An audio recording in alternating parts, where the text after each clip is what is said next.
Hello, everyone. I'm here with Molly Kirkland, who's the Director of Public Affairs for the Southern California Rental Housing Association. And Molly, I want to ask, what's it like trying to advocate for the rights of rental property owners in Southern California, up in Sacramento? It is a challenge. I won't lie, and it's gotten more challenging over the years. When I started back in 2012, I thought it was challenging then. And so you can imagine, roughly 12 years later, it's only become more so as things have shifted in Sacramento and in the state in its entirety. Yeah, what's happened? Give us a sense of what things were like in 2012 when you started, and then what has changed? Sure.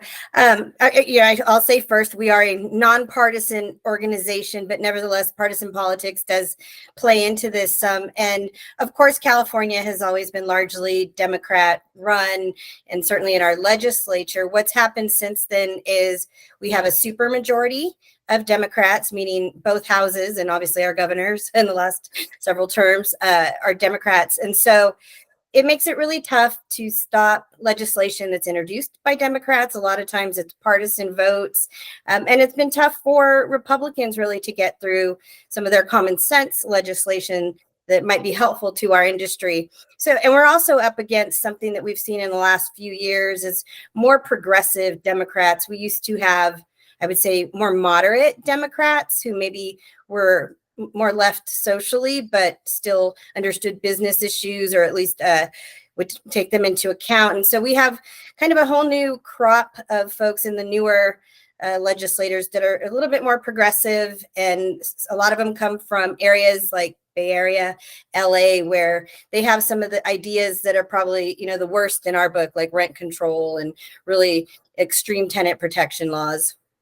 Got it. And so partisanship aside, like when you started, the Southern California Rental Housing Association is not like a Republican association, right? Or doesn't have a political affiliation. But it seems like most of this legislation that the housing association stands against seem to be coming from one side of the political spectrum. Is that, and what is your take on landlord rights versus common sense legislation? Because I think there's polar sides where some people are like, any infringement on a property right is a no. And how do you balance those two versus like, oh, that actually might make sense to protect tenants? Like, yeah, we probably should give them a 60-day notice if they need to leave. Right. And that's a really good question. You're right. There are some people in our industry who just absolutely not, stop infringing on my property rights, and you've gone too far no matter what you suggest. Then we have, I would say, owners and managers who understand that there needs to be a balance. And when I first started at the association, it wasn't very long into my tenure there that I was basically told by our leadership, we don't want to be the association of no anymore. I mean, not only was it not necessarily working, it just wasn't a practical approach. And so we go into things wanting to be fair and balanced and take into consideration the entire ecosystem, right?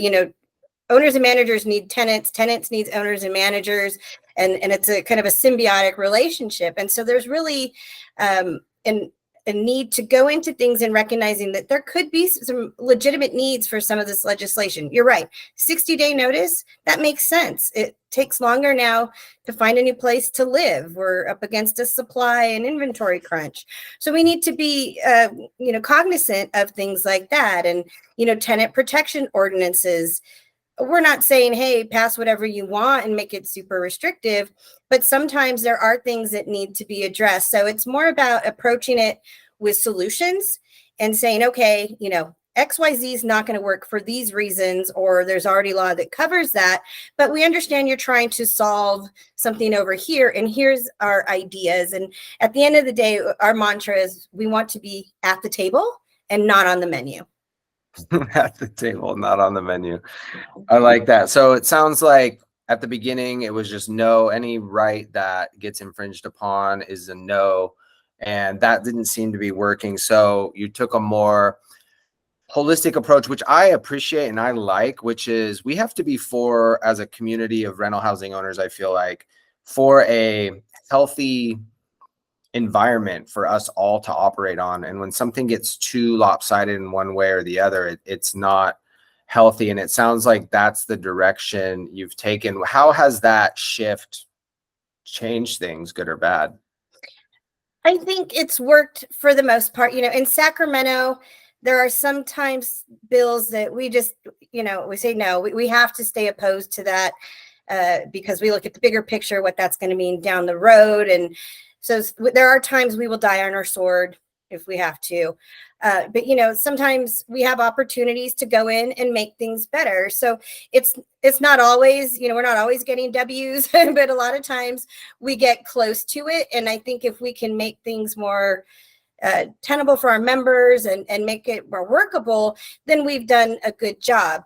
And so, a lot of times we have to go in and say, listen, we recognize that this isn't the way either side would write things, but maybe that's the good sign of compromise is when neither feels like they had a big win, but you had something you can live with. And so it's an ongoing challenge. I will say, we still do have folks in the industry who just think that we should absolutely be saying no all the time, but we fear that we would get a lot worse at the end of the day if that was the case, because if you say no, then you're just going to be kind of shut out of the conversation. Yeah. And what do those conversations look like? Can you give someone a glimpse behind the curtain of when you're telling us you're talking to them about this or that? What's the mechanism or form? Yeah, it's depending on, if you're dealing with a state legislature, we have lobbyists in Sacramento that we have a state lobbyist that I manage, and we work with allied industries up there, and we go in trying to be on the same page to try to affect some positive change there. At the local level, I think a really good example is what we did in the city of San Diego with the tenant protection ordinance. And there's a lot of owners and managers out there who may be unhappy with it, but I can tell you what we were going to get at the onset of the discussion was way worse. And so at that point, there had been talks going on that didn't include the industry. And we went to council and said, hey, we want to be a part of this, but we haven't been given a seat at the table. As a matter of fact, there wasn't even a table to have a seat at that point. And so we pushed for a stakeholder group, and then we got that. And then so our organization and a few others from the industry, and then a few groups on the tenant right side, and we sat down and we discussed things at length for every week for a month or so. And neither side was ever perfectly satisfied with ultimately what the outcome was going to be. But that was important, because absent those conversations and us pushing to be a part of the discussion, we would have had 6 months rent and relocation, and try to return at previous rental rate, and a whole list of things. So when you can go in and educate on what already exists, because a lot of existing laws covered some of the concerns that were out there, and there's no need to be duplicative. And then you can talk about practical solutions, best practices, and how you put those into play. Then you come out with something that is much better. Again, at the end of the day, I don't think anybody probably would have written it the way it is, but it's far better than what it could have been. And we really did. I'm proud of the work we did there. And I wish, more people understood that really is a kind of balanced approach to creating ordinances at a local level. Yeah.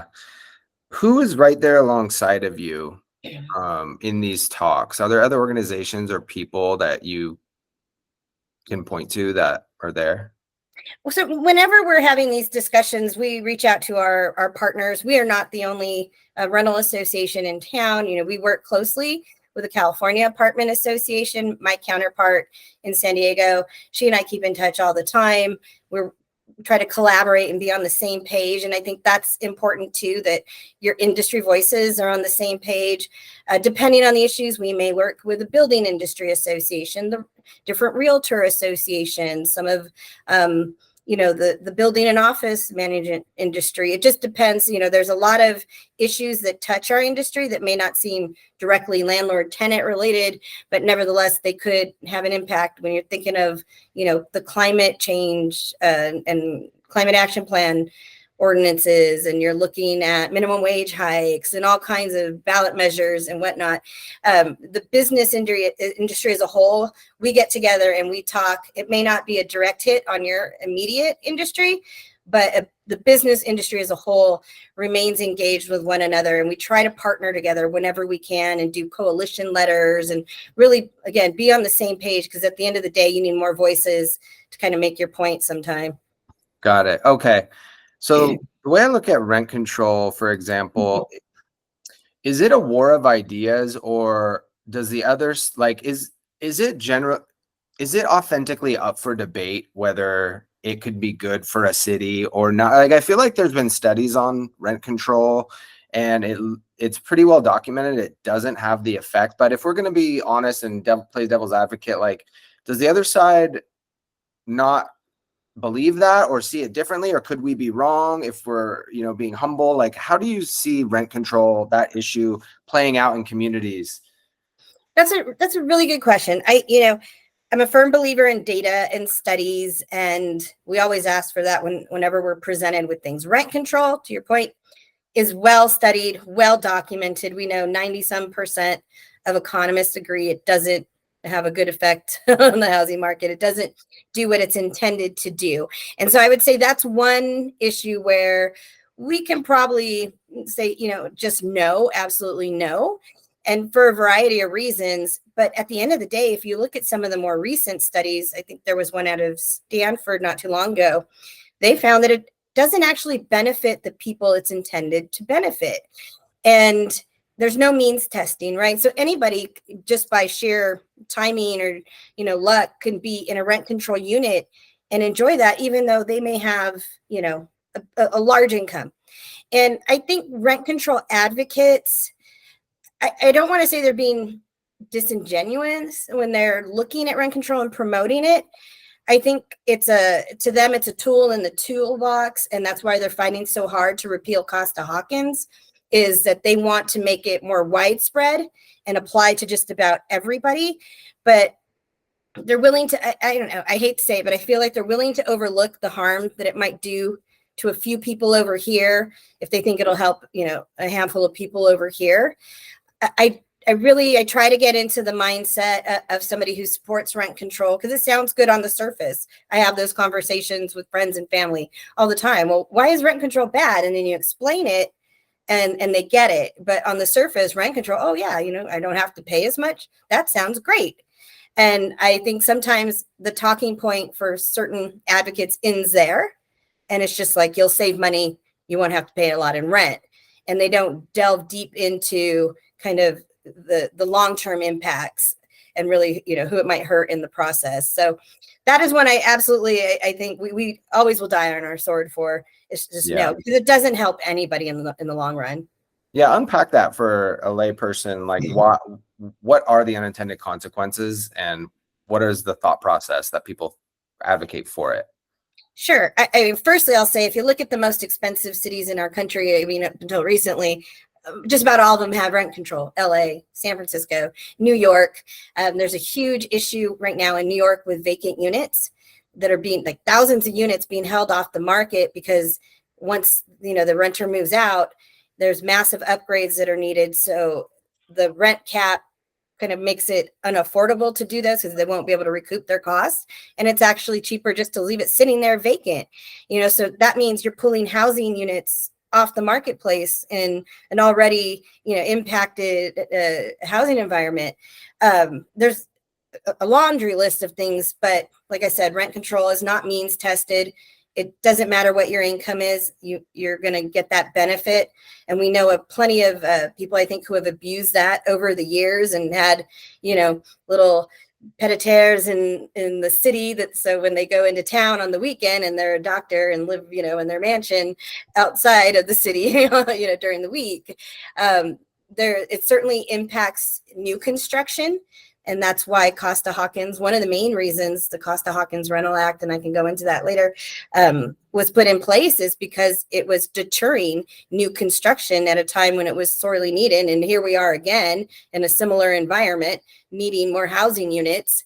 There's other issues with it. It sometimes depresses the amount of rent you can increase, So then you don't necessarily have as much money to work with to put back into your units. And, I've talked to people who live in New York and they hated it because all these terribly rundown buildings was because of rent control, because they didn't have enough money to put back in to the ongoing maintenance. There's just a whole host of things. It certainly, and I think one thing is when you're in an inventory crunch, it reduces mobility in the marketplace. If you have a rent controlled unit, why would you give that up? Even as your income increases and maybe your family size doesn't increase dramatically, you're going to stay there. You're going to take great vacations, get a Mercedes and this. But in the meantime, that natural mobility in the marketplace is impeded. So instead of moving up into that bigger unit or buying a home or what have you, and freeing up that unit for somebody just entering the rental market, they have fewer choices. And so there's just a ton of things that it impacts. Those are just a few of them.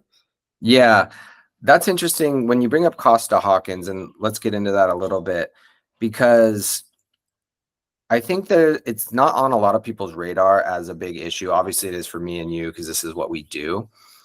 I'm in property management, and you work for the Southern California Rental Housing Association. But it's not impacting people that own a house or a condo, generally speaking, right? And it's also not impacting developers. So I speak to developers. I spoke to one the other day, and he's like, yeah, we don't really think a lot about these rent issues because we build new buildings and it doesn't apply because of their new buildings 15 years or younger. And so can you speak to maybe a coming tidal wave of people really starting to care and what we see on the horizon and what Costa-Hawkins is and why it matters? Sure. I'll start with what Costa-Hawkins is, and I think that'll kind of start to explain things a little bit on its own. Is back in 1995 or so, again, there was this need for more construction, and it wasn't happening, and specifically in certain communities where they had rent control. And what they found is there was really overreaching, rent control, things like vacancy control, meaning you couldn't reset rents at a vacancy. And so bipartisan legislation, Mr. Costa, Mr. Hawkins, they got together and said, we need to put something in place to restrict the reach of local rent control measures. And that meant having it protect single family homes and condos, your alienable separate title. So it couldn't apply to that. Exempting new construction or under Costa-Hawkins, it's anything with a certificate of occupancy from February 1995 or on that is protected from that.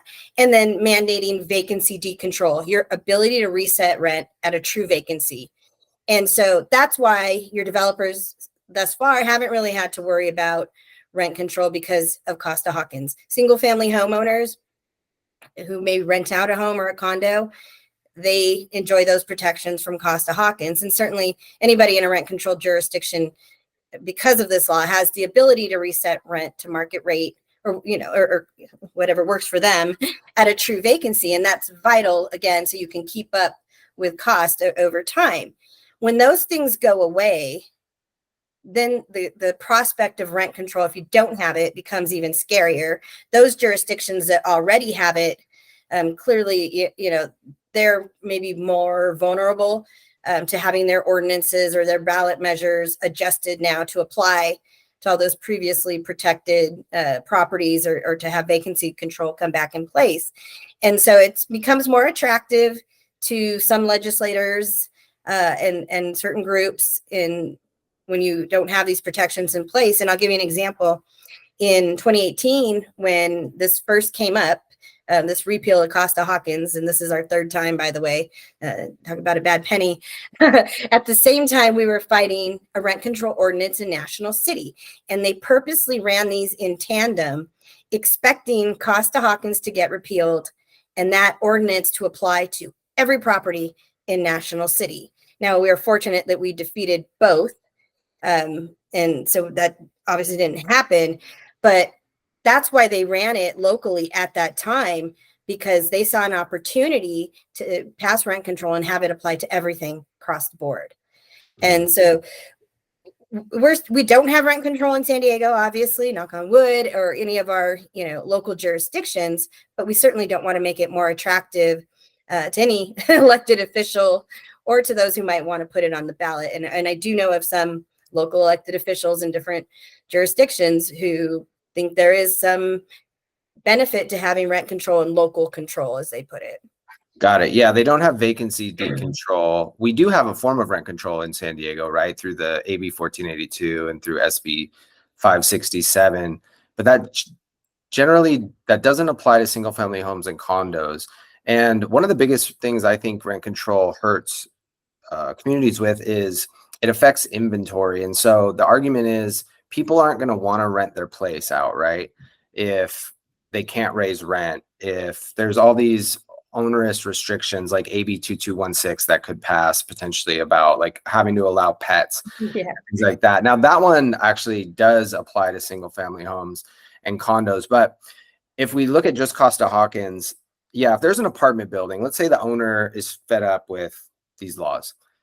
It's still an apartment building. He could sell it or whatever, but it's still going to go to another apartment building owner. It might depress values or something, but boo-hoo, who cares about the investor, right? Like that's what a lot of people say. Right. But so I could even understand that, playing devil's advocate. But if we look at Costa-Hawkins passing, now we have homeowners, and this is actually happening before even Costa-Hawkins could pass or get overturned, where a mom and pop landlord, if they're going to rent their house and they have all these onerous regulations, or if Costa-Hawkins gets overturned and they can only raise rent so much, or like they'll just not rent it out. And I guess then that will go to either they'll keep it vacant or it will go to an owner occupant. Do you have any opinion on that? Like what effect would that have? Or do you see it that way? No, I certainly agree. You raise a good point. Yes, if somebody sells their multi-unit building, in all likelihood, it's going to remain that. However, we do have something called the Ellis Act. And again, there had to be legislation created for a way for apartment owners to exit the business in a rent control jurisdiction. So in San Francisco, for instance, if you bought a fourplex and then you wanted to turn those into condos, or you wanted to move your own family in, let's say you had, elderly parents and others, you wanted to move in and have kind of, a whole family building, you have to go through the Ellis Act. I mean, so only in California do we have to have a law for you to be able to go out of business, essentially, right? So, it's interesting. It can go that way, where you try to turn it into an ownership scenario or something, or you can just sell it off to somebody else who now has to deal with it. There are ways, obviously, to still survive in the rental market in a rent control jurisdiction. They exist, but it's a lot tougher. And so I think, though, you're right, when it comes to single family homes and condos, why would you put that on the rental market if you're going to have to deal with this when you have more options? Potentially, you could sell it, you can, move back into it, or to your point, you can leave it vacant. Although there are some places that like to talk about vacancy taxes, so you got to be careful of that, and potentially. So it's hard to say, what the impacts. I think we have a lot of single family homes and condos in our area that are on the rental market, and we know that because we account for those in our survey. And that's necessary because you have a lot of families out there who can't find those larger rental units in apartment buildings. And so it's an important part of the rental marketplace. And if those go away, now what? We know we're having a tough time with people being able to afford to purchase homes. And so what does that mean? Are we pushing more people out of our communities? It's hard to say. There's a whole lot that could happen if Costa-Hawkins goes away. And to your point about AB 1482, the reason that those protections are in AB 1482 is largely because of Costa-Hawkins. So if that goes away, I would expect the next thing that they'll try to come for is that single family home exemption, the decontrol component, and the 15-year new construction exemption. So it could have more ripple effects than just on a local rent control ordinance. Yeah, unfortunately, I think the developers are probably more safe than the mom and pop person who owns a house in her condo because they have more resources to potentially go against something like this. Plus, it's just so common sense that if you're a developer and make money building apartment units, and one state is super hostile and you can't make as much money, and another state, like, why would you build anything? So it would just absolutely decimate inventory and make the housing crisis a lot worse and make rents even higher. But that's always like been my argument, like you've said, is I think our clients are okay, although it's frustrating, like people that hire a property manager, because if you look at the places with highest rent and highest property values, it's all with the highest regulation. And so it just makes it more difficult to operate, which makes there less rental units, which makes you that hang on actually more profitable over time, I think. But yeah, they can definitely find ways to chip away from that. Yeah, unfortunately, we're hearing from a lot of, I would say, mom and pop owners in the last couple years that they are selling their properties, and obviously they still remain in the rental market majority of the time, and I don't know who's necessarily buying those. Obviously there's a lot of people out there that like to speak negatively about investors or corporations, but it's interesting because they serve a purpose. They're part of the ecosystem. And, think about after the foreclosure crisis, if we didn't have a lot of investors come in and buy up vacant properties, we could have had a lot of blighted communities. So they serve a purpose, but at the same time, the people who kind of bemoan the corporations and what have you are the same people who are pushing these regulations that are pushing the mom and pops out of the business. So it's like a self-fulfilling prophecy. And it changes, in a lot of cases, some of the smaller owners and managers out there are the ones who have an opportunity to get to know their residents better and kind of maybe might have more of a sense of community. And when the property sells, sometimes the residents don't want to stay there. And so then they move on. And instead of having a lot of long-term residents in a property still, you might have all new people, and it just kind of changes the makeup. Not to say that's a bad thing, right? Because communities evolve all the time, but sometimes people fear change, and so I think there's a lot of moving parts there. Got it. Yeah. Well said. So can you give us a 101 level overview of how, let's start with bills get passed, for example, with Haney and the security deposit one? That was like last year or something. And then I'm like, well, that was really unnecessary and probably a waste of time because nobody charges more than 1 month's rent to begin with. So I did this whole video about opportunity cost and like, it doesn't serve a purpose, but okay, great. And then I like went on vacation, that seems, and I come back and there's like this other bill about, oh, you're gonna have to allow pets. That's looking promising. How does this work, this system? So that's a good question. So I mean, from a procedural standpoint, they have an idea, they get an idea from somebody. Sometimes you have an organization pushing for it, and they introduce it, and they submit it to legislative council, they doctor it up, and now you have a bill, and then it goes through the process, and something introduced in the assembly, let's say that's its house of origin, it has a certain amount of time to get out of there and get over to the Senate, and then a certain amount of time to get passed in the Senate and come back for what they call concurrence. So you have kind of 2 or 3 bites at the apple potentially to stop a bill, even more if you count committees.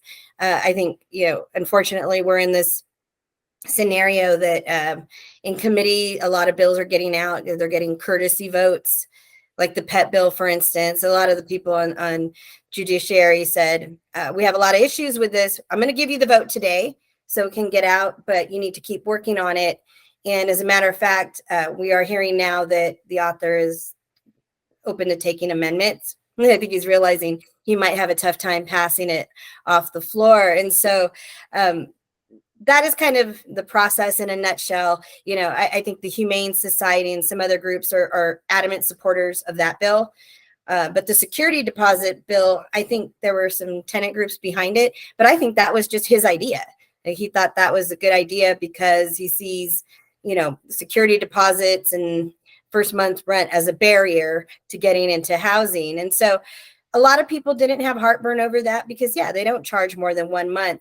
I'll tell you who has a little bit of heartburn with that is the people who might have had it in their criteria that we will take an additional deposit if you have poor credit or Mhm. something like that. And that was our concern when we were in Sacramento last year, is you're taking away some flexibility for us to make sure that people who maybe don't look as good on paper as somebody else can still get into this housing with an additional deposit. And by the way, most housing providers give that deposit back after 6 months if you've paid your rent on time.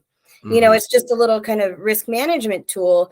And the argument from some, well, if it's already lower, then, you don't have to worry about it. And so, well, that doesn't change their credit though. So other things that might not come out good in the screening. So it's interesting. They took some exemptions there for like mom and pops, really small owners. We'll see how it goes. I think it's really ironic that the same author is the one who now is carrying that pet bill. And we're like, hey, you just said we can only charge this much, and now you can't do an additional deposit for a pet, and you're saying no pet rent. And I think a lot of legislators are recognizing that that's a bit unreasonable. And like you said, there's common sense, and it's not always so common up in Sacramento. Yeah.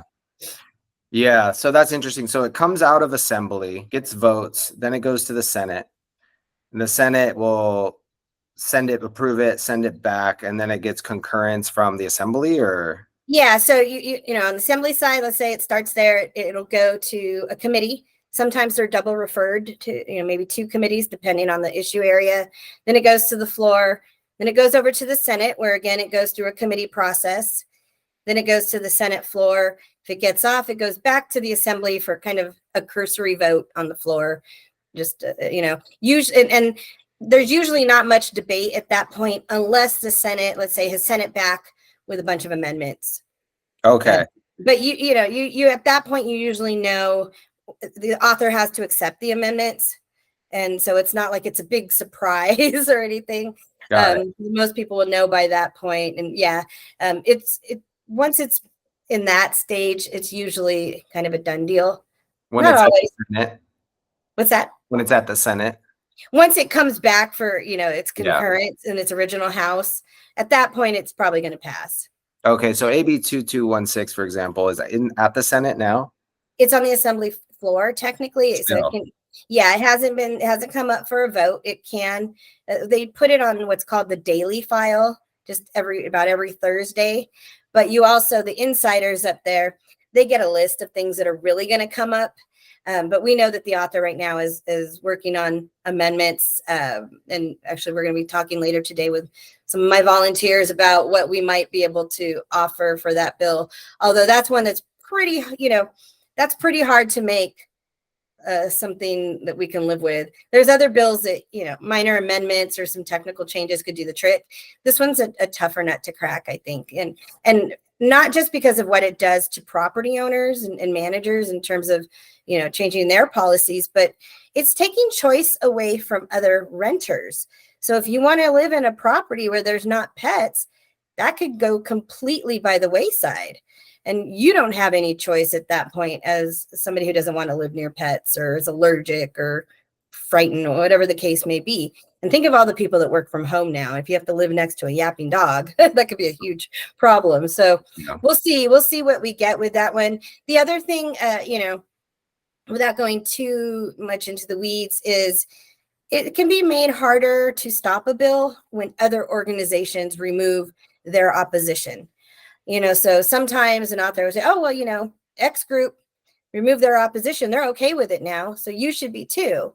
And no, we have a different philosophy on this one, or we're still concerned with X, and that needs to be changed. So, and AB 1482, I'll tell you, and I won't name the group, but at the time we almost had that. My lobbyist had it stopped on the assembly floor, and it wasn't going to pass. And then a pretty influential group in Sacramento, for whatever reason, they must have got an amendment. They removed their opposition. Next thing you know, everybody else is like, oh, well, we can vote for it now. And here we are, 5 years later, and we have AB 1482 still. So things can shift quickly up there when things like that happen. Interesting. And so with the AB 2216, you said it got a courtesy vote in the assembly, but it sounds like it's not yet up for official vote? How can you? In the Judiciary Committee. So Okay. when it was there, a lot of the members, as I understand, and this is relayed to me from my lobbyist, is they said, we don't love this. It needs work. You know, you need to take into consideration these things. We're going to vote for it today, so you can keep moving, but just know that when it comes up for a vote in the assembly, if certain things aren't addressed, I may not be able to vote for it. And we've seen that happen a lot in the last couple years with not just bills in our industry, obviously, but a lot of bills is they don't want to stall them completely and to keep things moving because there's committee deadlines. They give them a vote so they can keep working on it in hopes that they can improve it. Sometimes we can kill things in committee and then they just stop there, and that's great. Got it. Yeah. One of the things you touched on are unintended consequences. I think you brought up the conditional approval with the security deposit. And that's something we saw as a property management company where, okay, now we can't charge 1.5 times the deposit for a more risky applicant. So we're just not going to offer, obviously, any conditional approvals. You have to be fully approved. And so people that were trying to rebuild credit and that are people that are trying to help, which we want to help too by offering that conditional approval. Now we can't. So then all those people get hurt. Same thing with the rent control stuff. As you've probably heard, it's, you know, lots of our clients they don't like to raise rent. Some of them just don't like to raise rent, but now they get so worried about getting so far behind with these rent caps that everyone raises the rent. So now everyone's rent's going higher. You know that. My question is, there's some of these problems have to be very deeply thought about. And I think we are overconfident, or some of our members, at least that vote on these, seem to be overconfident that they understand these very complex issues. When something comes to committee, like someone's eating eggs one morning and then they go to committee, they hear about this bill, like how much time do they actually spend wrestling with like this and looking at pros and cons and getting experts? Not enough. I'll tell you that much. Yeah. I mean, none of them are experts in everything, but yet they're, you know, making decisions in just about every issue area. I think it's different. You know, some legislators may be really into housing and study that and know that really well. Others, not so much. Obviously, they have staff people they rely on to review things. And at the committee level, there are committee consultants who do analyses of the bills. So they almost always have something that they can look at, and it kind of outlines the pros and cons. You know, both sides have opportunity to submit comments. So you can look at some bill analysis and you'll see the Southern California Rental Housing Association says, and it'll put a paragraph from our letter that, you know, we're concerned about this. And then really good committee consultants will offer concerns and solutions. Say like, you know, the unintended consequence might be this, author may wish to consider doing, you know, XYZ here to make sure this doesn't happen. So it just depends. Sometimes it doesn't go that deep and it's just, you know, proponents say this, opponents say this, good luck. And so it's tough. And then, you know, at Sacramento, we try to meet with them as often as we can. Obviously, we do lobbying trips up there. You don't have as many opportunities when they're in the district to kind of sit down with them the same way you might with local elected officials. And they're on a schedule, right? In Sacramento, they have all these deadlines and then their session ends. Where if we're working on a local issue, that doesn't have a timeline necessarily. You know, it's up to whenever it comes up and whoever's, you know, doing the dockets. So you might have more time to educate your elected officials in that scenario, which I particularly like, because you don't know what you don't know, and nobody expects them to be an expert in everything. And so, for instance, in that tenant protection ordinance process, we had a lot of conversations with council members, and I love when I see the aha moments and then they understand, oh, we're not just saying this just to say it. There's a reason, and it might be this unintended consequence, to your point. And you're right, with AB 1482, the average rent increase was probably 3 to 4%. Now it's going to be whatever the max is. And it's another one of those self-fulfilling prophecies. And we told the legislature that, just leave it alone. You're trying to address these price gougers over here, which are, this much of the marketplace. And now you're going to have 10% rent increases or what have you every year. Yeah. So you explain that to the renters, but of course they don't. Right. Okay. So for people that are hearing this and interested in maybe just like a balanced market, or at least taking a breath where, hey, we don't want any more of these laws. We don't think it's good for our communities, or good for our tenants, or good for our property owners. Southern California Rental Housing Association, I forget who was it, you or someone when I saw speak, said that you guys need $7.50 from every unit owner in San Diego or in Southern California to defeat the opposition to Costa-Hawkins. How did you come up with that number, and what's the plan? What's the plan to do that? So I'll try to explain it as best I can. We are part of a statewide association called the California Rental Housing Association, and that's made up of about 10 or so associations like ours throughout the state, who may be not affiliated with another apartment association.